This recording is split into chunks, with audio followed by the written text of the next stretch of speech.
नमो हरिहन्तारम्। ॐ नमो हरिहन्तारम्। ॐ नमो सिरिसिद्धारम्। ॐ नमो श्रीसिद्धारम्। ॐ नमो आयर्यारम्। ॐ नमो आयर्यारम्। ॐ नमो वज्रायारम्। ॐ नमो वज्रायारम्। ॐ नमो लोहे सबसाहुरम्। ॐ नमो लोहे सबसाहुरम्। तीने भुवन में सान वीतिरारि विज्ञानिता शिवेश्वरूप शिविकार नमो त्रियोगी समारिके। बोले अनंतानंद सिद्ध परमेश्वरी भगवान की देवादिदेव शांतिनाथ मूलाय पार्श्वनाथ भगवान की शासनाय भगवान महावीर स्वामी की आचार्य भगवंत कुंद स्वामी की आचार्य भगवंत विराट सागर जी विशुद्ध सागर जी विभव सागर जी महाराज की दौड़ सांगो जिनवाड़ी माता की आरिकामा सिद्ध श्री माता की जय। अग्नियारा संघ की जय। प्रिय बंधुओं, कल हम सभी ने पूर्व की कारिकाओं के माध्यम से छेढ़ाला ग्रंथ राज में आग्रहित मिथ्यात्व का लक्षण अर्थात आग्रहित मिथ्यात्व जिसे किसी दूसरे की प्रेरणा की जरूरत नहीं है, ऐसा मिथ्यात्व जो अनादि काल से हमारे साथ में है। अब आपको उदाहरण देके समझाएं। आग्रहित मिथ्यात्व जैसे खरपतवार को लगाना नहीं पड़ता है, अपने आप हो जाती है। उसी प्रकार से जो आग्रहित मिथ्यात्व है, इसे करने के लिए कोई जीव हमें प्रेरणा नहीं देता है। यह आग्रहित मिथ्यात्व व्यक्ति अपने अनुसार करना प्रारंभ कर देता है, अर्थात बुरे विचार।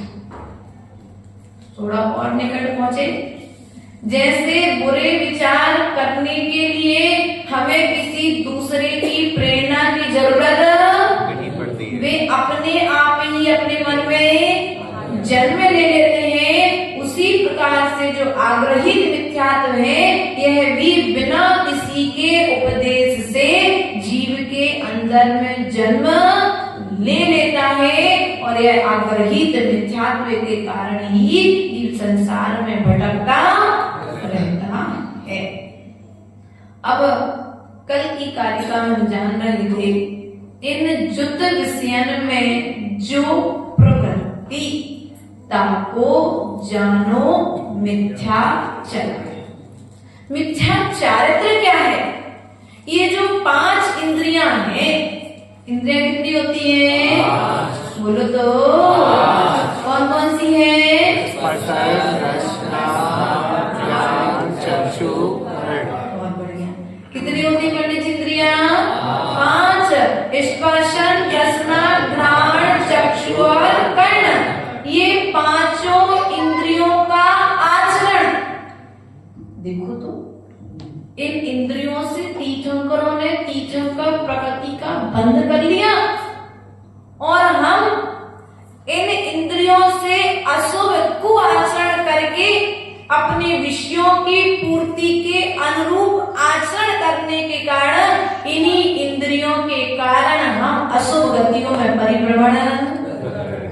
इंद्रिया तो पांच ही है, छठवीं इंद्री नहीं है, लेकिन फिर भी हम इनका दुरुपयोग। अब यहाँ पर कल हमने आपके लिए स्पर्शन इंद्री के 8 विषय बताए थे। कौन कौन से? हल्का भारी कड़ा नरम, रूखा चिकना, ठंडा गरम। क्या था? हल्का भारी कड़ा नरम, रूखा चिकना, ठंडा गरम। 8 विषय का स्पर्शन इंद्री के याद हो चुके थे। अब आचार्य भगवान कहते हैं कि 8 विषयों में प्रवृत्त होकर के जीव क्या करता है?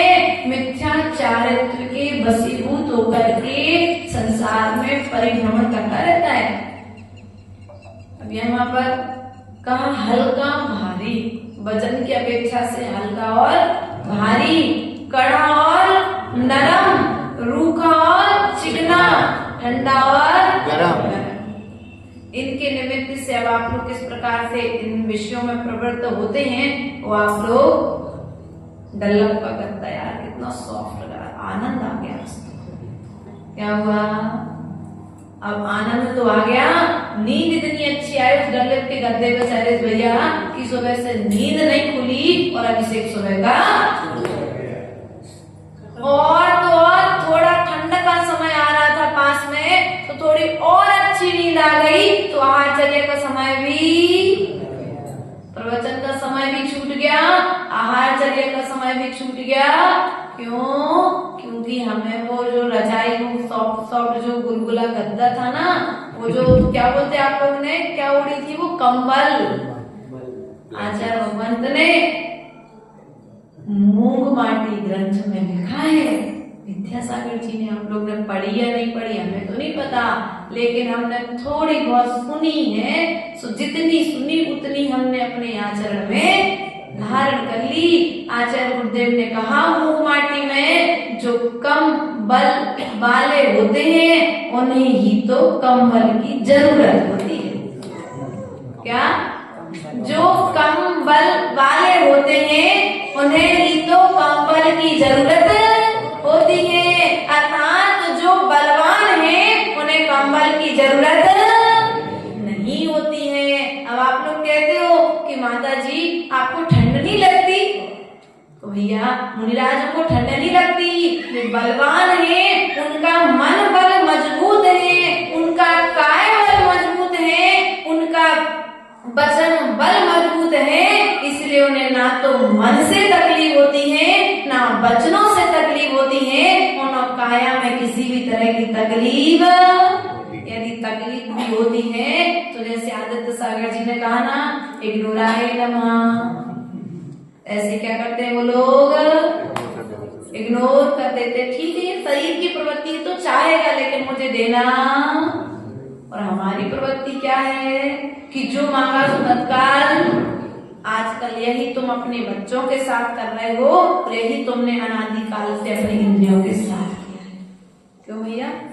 चर्चे सही कह रहे? अभी हुआ नहीं है लेकिन होने वाला है।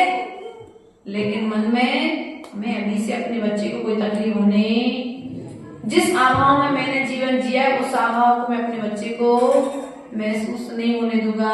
अभी से तुम इस तरह के विचार कर रहे हो, ध्यान रखना, जो अभाव तुम्हारे बच्चे का विकास करा दे ऐसे साधनों के अभाव में जीना अच्छा है। जो वस्तुओं का अभाव प्रभाव तुम्हारे बच्चे की बुद्धि का विनाश करा दे ऐसे साधन देना बच्चों के लिए उचित। लेकिन बच्चा रो रहा है, सो जो मांगा सो तत्काल ला करके, बोलो तो स्थिति किसने बिगाड़ी घर की? तुम्हारे राग ने, तुम्हारे प्रेम ने। इसलिए प्रिय बंधुओं, ये जो पांचों इंद्रियां हैं, ये पांचों इंद्रियों के वशीभूत होकर के, अर्थात मन के वशीभूत होकर के इस जीव ने मिथ्या चारित्र का आचरण किया है। क्या किया है? मिथ्या चारित्र का बोलो आचरण तो किया है।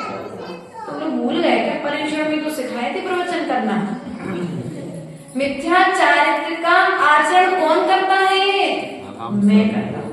कौन करता है? मैं मैं करता हूँ और मुझे इसका त्याग करना है। अर्थात उसके पश्चात में आती है रसना इंद्री। कौन सी इंद्री आती है? रसना। कौन सी इंद्री आती है? रसना। रसना इंद्री के कितने विषय हैं? कितने विषय हैं? 5। कितने विषय हैं? 5। बोलो तो। 5। पक्का में 5 है ना? अब ये 5 विषय कौन कौन से हैं? तो आचार्य परमेष्ठी कहते हैं खट्टा मीठा कड़वा। क्या? खट्टा मीठा कड़वा कसायला और चरका। खट्टा मीठा कड़वा कसायला और चरका हो गया। अरे यार कैसा भोजन बना के रखते, बिल्कुल मिर्ची मिर्ची तो डालते ही नहीं है। अब क्या हुआ? तो ऋषभ हंसी आ गई। ऐसे ही करते क्या लोग बेचारी मोना को परेशान। ध्यान रखना, एक बात ध्यान रख लो, मिर्ची तुम्हारे भोजन के लिए, स्वाद के लिए है, स्वास्थ्य के लिए है, लेकिन यही मिर्ची यदि आसक्ति पूर्ण तरीके से रसना इंद्री की पूर्ति के लिए यदि ली जाए तो यही मिर्ची तुम्हारे शरीर को अस्वस्थ बनाने वाली है। अर्थात तामसिक भोजन के अंतर्गत मिर्ची का विषय में बताया गया है। इसलिए प्राय करके लाल मिर्ची तो साधकों के लिए आचार्य गुरुदेव, हमारे आचार्य गुरुदेव विभव सागर जी महाराज प्राय करके लाल मिर्ची का दीक्षा के साथ में ही साधकों का त्याग करा देते हैं। और यदि किसी को लेना भी है तो ऐसा नहीं कटोरी भर भर के घी डाल दिया और कटोरी भर दी और नमक डाल के मिर्ची के साथ में बढ़िया चल रहा है। ऐसा राजस्थान में चलता है। अगर कोई राजस्थानी यहाँ होगा तो उसको मालूम होगा ये लोग क्या करते हैं भैया, मिर्ची में मिर्ची घी लिया, कच्चा घी बघार बना लेते हैं इसका। बघार तो ठीक है, कच्ची मिर्ची को घी में, कच्चे घी में लाल मिर्ची को डाला और उसमें नमक डाल के बढ़िया चटनी साइड से लेते हैं। ध्यान रखना, अब घी तुम ले लो वो शीतलता के लिए कि जो मिर्ची जा रही है वो तुम्हें नुकसान ना करे, कितना ठंडक करेगा। अब घी का भाग 1 चम्मच है और मिर्ची का भाग 4 चम्मच है। अब ये तामसिक भोजन तुमने ले लिया, अब ये मिर्ची क्या करेगी? एक तो शरीर में विकार उत्पन्न करेगी और दिन भर पेट में जलन करेगी। अब तुमने कहा माता जी हम तो ऐसे भोजन करते हैं, आपको भी हम ऐसे लाल मिर्ची वाला अच्छा तीखा भोजन कराएंगे। सो तुमने मिर्ची खाई थी तो 4 बार पानी पी लिया और हमको मिर्ची खिलाई तो हमको तो 1 बार पानी पीना है। अब मजबूरी में खा करके और तो आ गए, लेकिन दिन भर तुम्हारा ने हृदय से दुआ निकलेगी। साधु बदुआ तो नहीं देगा, लेकिन मन में एक बार विचार करेगा कि हमारे अनुकूल आहार साधक ने, आचार्यों ने रहन सहन ग्रंथ में कुंद कुंद स्वामी ने कहा है कि जैसे माताएं गर्भ के समय बैठी, आज आई नहीं ओम जी पाटनी की बात, कहाँ बैठी? बहू बैठी है, वो कहाँ है? मम्मी कहाँ है इनकी? आज नहीं आई। क्या करते हो बेटा? अभी गर्भवती हो, खाने के पहले सासू माँ क्या कहती? बेटा ध्यान से भोजन लेना। क्यों? क्योंकि गर्भ में रहने वाली संतान के लिए तकलीफ, माँ खट्टा खाती है तो बच्चे को तकलीफ होती है, माँ चरपरा खाती है तो बच्चे को तकलीफ होती है, माँ कुछ भी गलत वस्तु को यदि ग्रहण करती है तो तकलीफ किसको होती है? उसी प्रकार से आचार्य भगवंत ने कहा है सम्यक दर्शन के, सम्यक चारित्र के चैप्टर में कि जब ये माताएं आहार बनाने के लिए बैठे तो इस तरह का भोजन बनाए कि जिस तरह के भोजन आप एक गर्भवती महिला को प्रदान करते हैं वैसा ही भोजन एक साधक के लिए प्रदान करना चाहिए। पौष्टिक तो हो लेकिन तामसिक नहीं होना चाहिए। क्या तामसिक भोजन नहीं होना चाहिए, गरिष्ठ भोजन नहीं होना चाहिए, पौष्टिक होना चाहिए। जैसे समाश्री माता जी को दलिया खिलाया जाए तो पौष्टिक रहेगा, माइग्रेन का दर्द ठीक हो जाएगा। लेकिन हमारी स्थिति क्या है? पौष्टिक स्वादिष्ट भोजन, स्वादिष्ट के चक्कर में स्वादिष्ट के चक्कर में हम स्वास्थ्य को खराब कर देते हैं। इसलिए प्रिय बंधुओं, यदि स्वास्थ्य को ठीक करना है, कसायला भोजन, आंवला आदि कितनी मात्रा में खाओगे? 2, 3, 4 आंवले एक व्यक्ति के लिए 24 घंटे के लिए पर्याप्त है। लेकिन अब जब लोभ प्रवृत्ति होती है और अच्छा अचार बन गया तो कटोरी 2 कटोरी 24 घंटे में। पंडित जी को ऐसा लग रहा है जैसे मोह में आ गए। देखो नहीं, उनके चेहरे से ऐसा लगा जैसे इमली खाने पर इनके मुंह में पानी आता है। आंवले का नाम सुनते पंडित जी के मुंह में पानी आता है। ध्यान रखना है, कसायला भोजन आ जाए तो भी हमें आसक्ति प्रकट नहीं करना है। उसके पश्चात में कड़वा करेला, किसी को पसंद हो जाए तो आधा 1 किलो करेला कहाँ खिसक जाए पता, और किसी को नहीं पसंद हो सो 1 ग्लास भी। लेकिन यदि किसी को भीतर का बुखार है, शैलेश भैया, हड्डी का बुखार है, तो किसी को शुगर है, हड्डी का भीतर का बुखार है, तो भीतर के बुखार को मिटाने के लिए आचार्य भगवंत ने कहा है नीम के 4 कड़वे पत्ते उसकी गोली बना करके लगातार 6 महीने यदि नीम की 4 पत्तियां जीभ ने खा ली तो हड्डी का बुखार गायब। फिर द्वारा आने वाला ब्लड में किसी प्रकार का इन्फेक्शन हो, लेकिन क्या है हमारी नीम पे लेकिन औषधि है। इसलिए कड़वी यदि कोई चीज है और स्वास्थ्य को लाभ देने वाली है, ऐसी चीज ग्रहण करना ज्यादा अच्छा है, अर्थात करेले की अपेक्षा।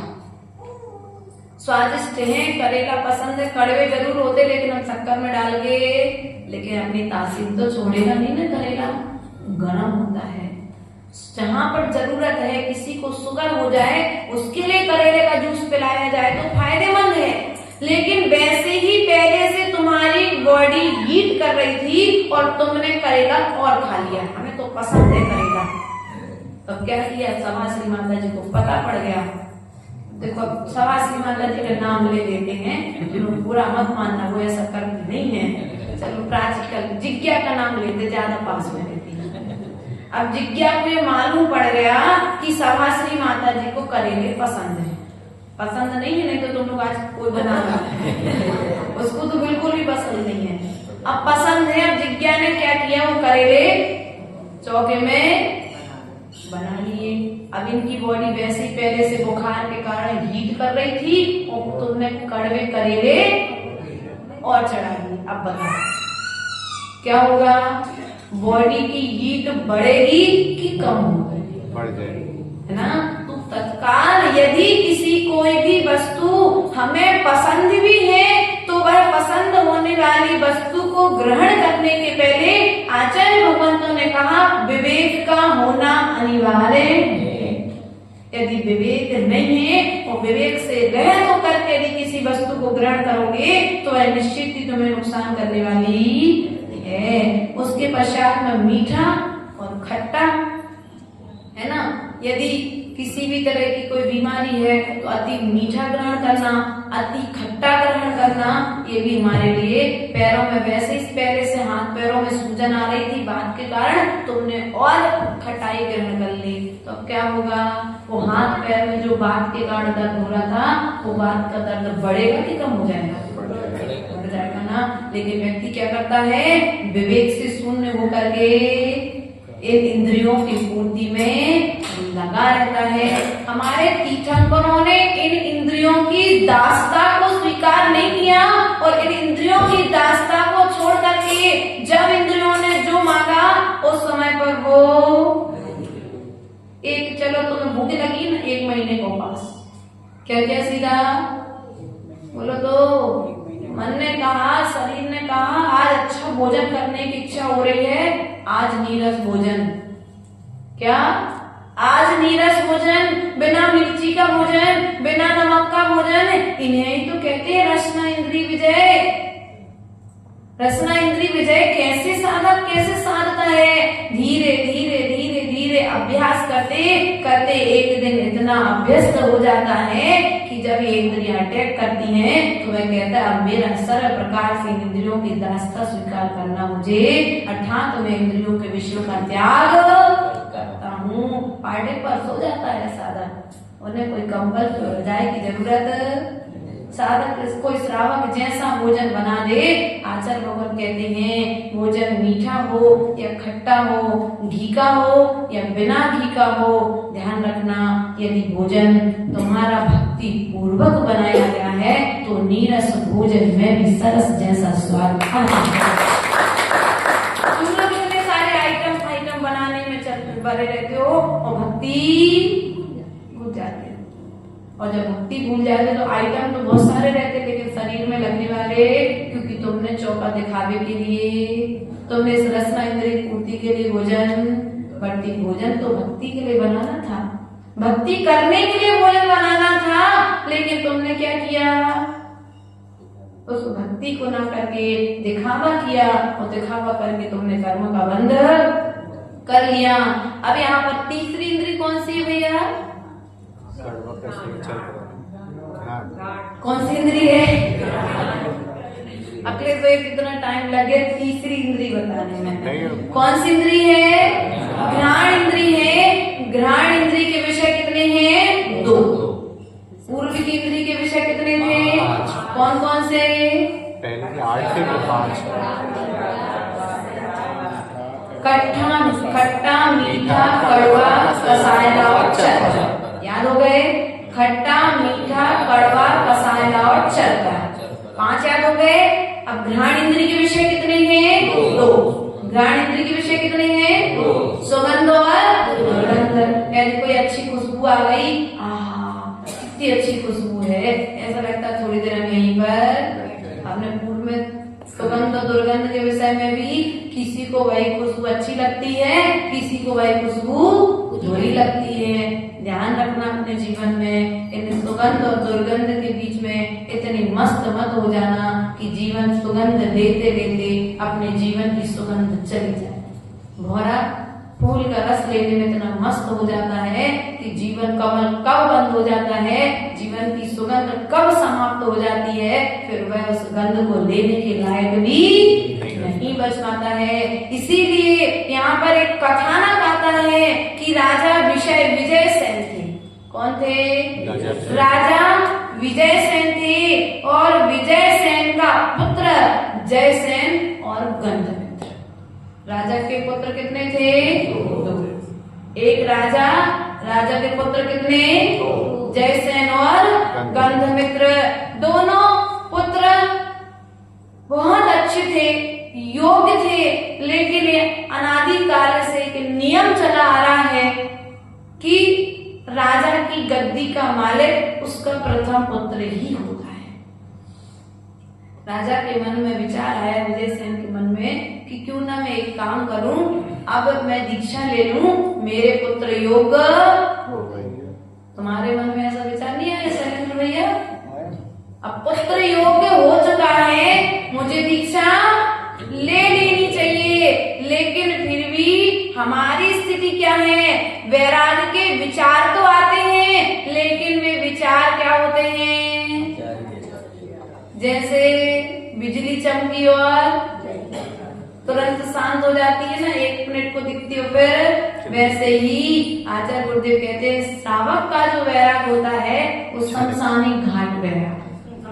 कैसा वैराग होता है आप लोगों को सुभाष जी? बुरा ही लगे तो कोई दिक्कत नहीं होता, लेकिन कछु तो सुधार। इतनी उम्र हो गई पवन जी की, लेकिन वैराग तो आ रहे हैं, लेकिन वैराग पर विचार न करके जहाँ थे आज वहीं पर।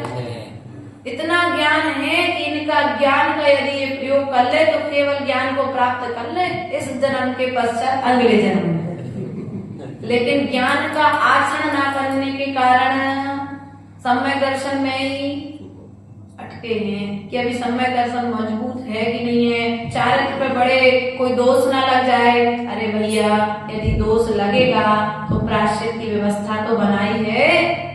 बड़े बड़े आचार्यों ने पूर्व में सोच लिया कि पंचम काल में जन्म लेने वाले जीवों का क्षयोत्तम नहीं है, उनकी शक्ति नहीं है, सामर्थ्य नहीं है, लेकिन फिर भी यदि ये त्याग मार्ग पर बढ़ते हैं और कोई दोष लगता है, कोई अतिचार लगता है, तो कम से कम इसके लिए गुरुजनों के चरणों में जाकर के प्रायश्चित, स्पेशल कुंद स्वामी ने प्रायश्चित ग्रंथ लिखा हमारे लिए, और हमें उस प्रायश्चित ग्रंथ पर विश्वास ना होने के कारण आज तक हम घर में ही पड़े हैं।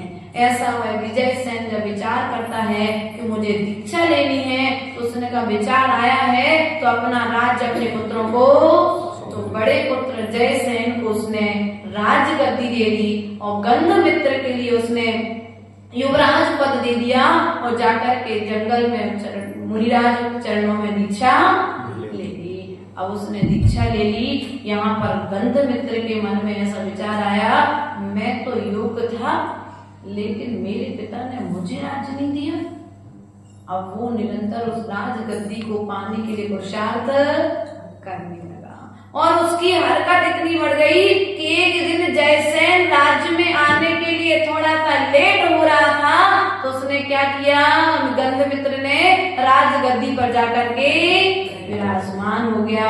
अब भाइयों में भीतरी द्वेष तो था, लेकिन वह भीतरी द्वेष अभी बाहर में प्रकट, अब वह भीतरी द्वेष आज बाहर में प्रकट हो गया। गंधमित्र, ध्यान से सुनो पवन जी, गंधमित्र की कहानी सुना रहे।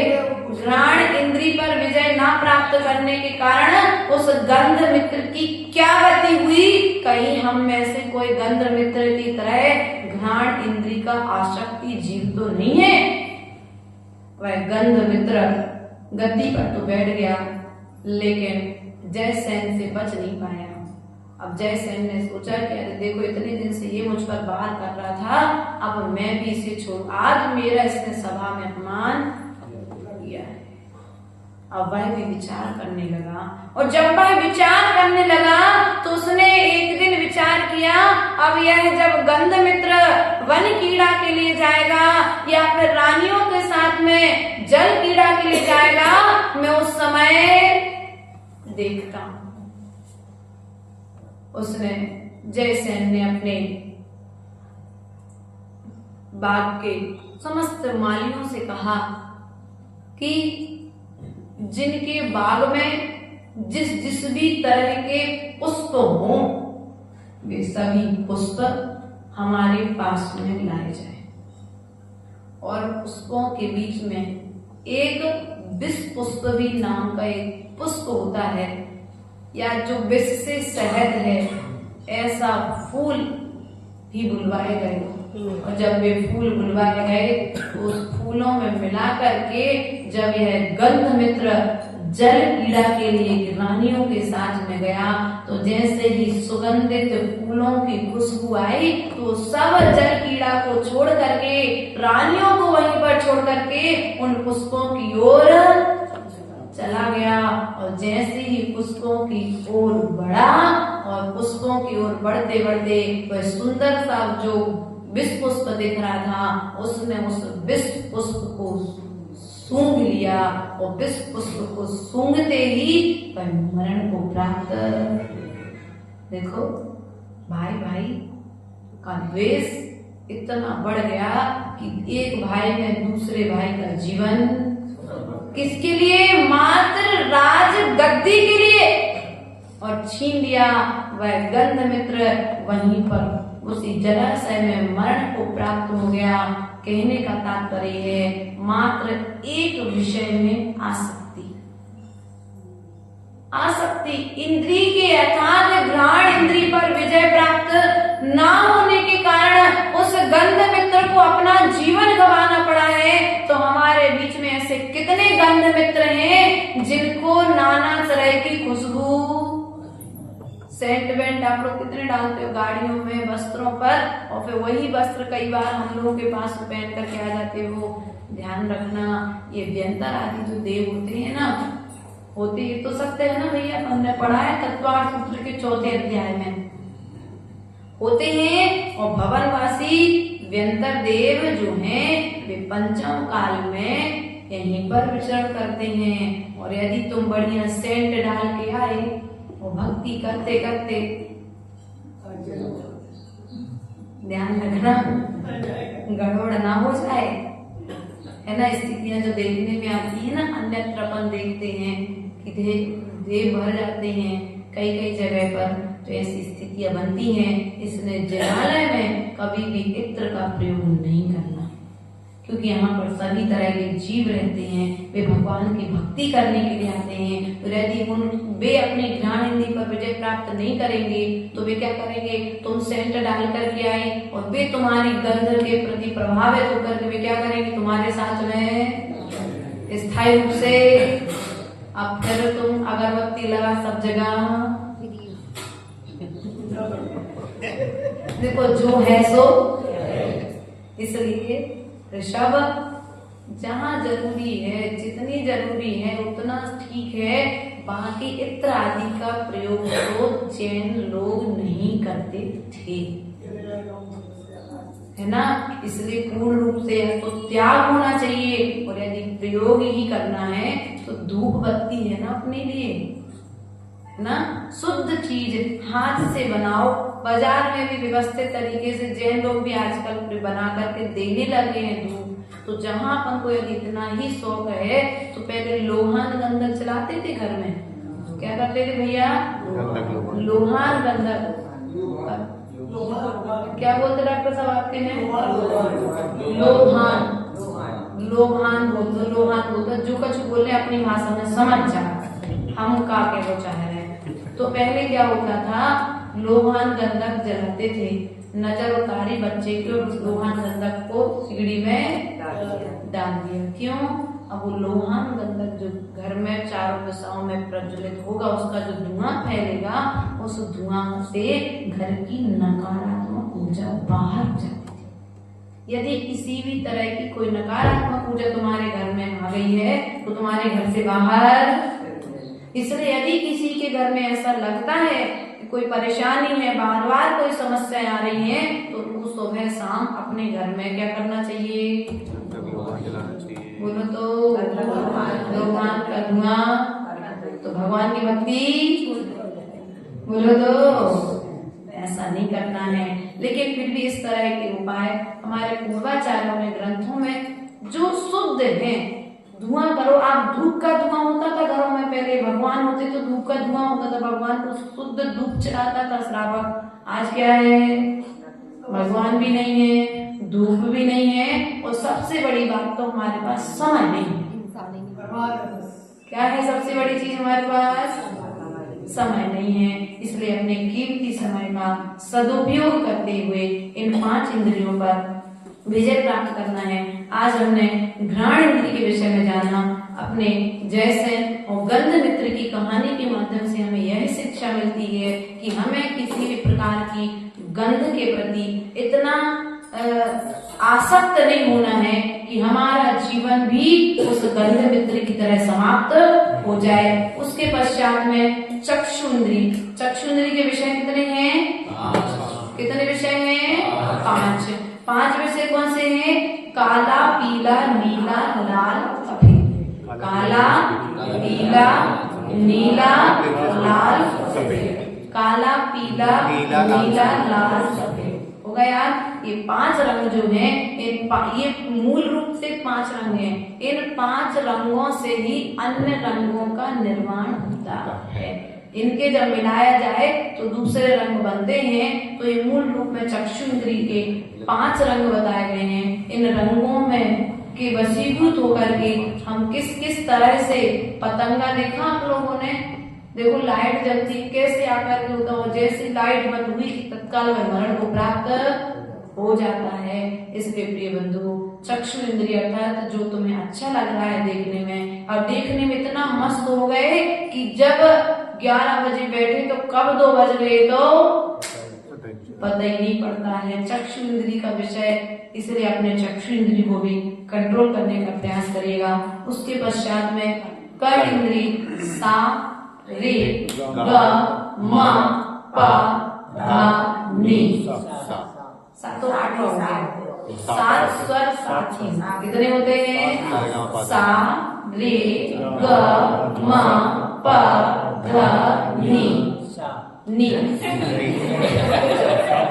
जब हमको स्कूल वाला, तो हम भी यहाँ पर साले आते थे अमीर चंदी जैसा, लेकिन हमारे टीचर ने हमको बोला, संगीत वाले टीचर ने, कि सा नहीं है, स्वर सात ही है। कितने हैं स्वर? सात। वो 10th क्लास 2007 में जो बात सिखाई गई थी वो आज तक याद। इसका कारण क्या है? उपयोग से सीखी गई थी। इसलिए आप लोग जब प्रवचन सुनने बैठे तो अपने पांचों इंद्रियों को बंद करके बैठे, अर्थात बाहरी विषयों से, बाहरी बातों से कान तो खोल के बैठना है, तो रुई लगा के आ जाओ कल के समय कि माता जी आपने कहा था आंख बंद करके बैठ जाओ। मुंह और ठीक है, नाक तो नहीं कर सकते, हाथ स्थिर करके बैठ जाओ। तो विषयों से, कौन से विषयों से बचाना है? बाहरी विषयों से बचाना है। कहीं की कोई आवाज आ रही तो उसको सुनना नहीं है। कोई अच्छा कोई नृत्य कर रहा है तो देखना नहीं है। अपने मन को कहीं और न ले जा करके अपने इन पांचों इंद्रियों को जिनालय में जिनेंद्र भगवान की वाणी को सुनते समय यदि हम उपयोग करेंगे तो यह उपयोगी है। वाणी अर्थात यह इंद्रियों का उपयोग हमें उपयोगी बना देगा। इसलिए उपयोगी बनने के लिए इन पांचों इंद्रियों का सदुपयोग करना हमारा कर्तव्य है।